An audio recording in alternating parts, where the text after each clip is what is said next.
जेव्हा रक्षकच बनतो भक्षक तेव्हा न्यायाचं तोंड काळं होतं।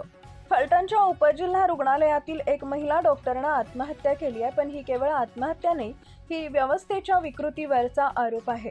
आत्महत्या करण्यापूर्वी या महिला डॉक्टरनं आपल्या हातावरच लिहिलं, पोलीस निरीक्षक गोपाल बदने यानं माझ्यावर 4 वेळा बलात्कार केला आणि प्रशांत बनकर नावाच्या पोलिसानं मला सतत मानसिक त्रास दिला। ऐका हा भयावह तपशील, कारण या ओळींमधून उमटतोय एका तरुणीचा तडफडता आक्रोश। या महिला डॉक्टरनं याआधीच पोलीस ठाण्यात तक्रार केली होती, मात्र त्या तक्रारीचं काय झालं? कोणत्या फाईलमध्ये ती दडवली गेली?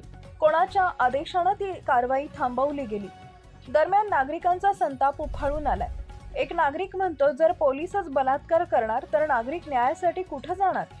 तर दुसरा प्रश्न विचारतो, महिला डॉक्टरनं तक्रार करून ही कारवाई का झाली नाही?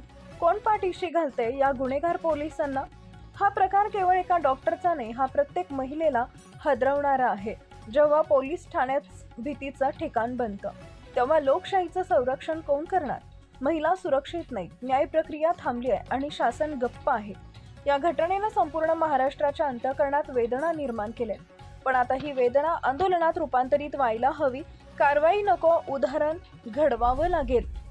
दोषी पोलिसांना नोकरीतून बडतर्फ करा आणि कायद्याच्या चौकटीत शिक्षा द्या।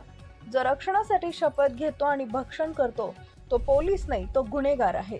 हा आवाज थांबणार नाही, कारण आम्ही आहोत, आय एम सिटीजन।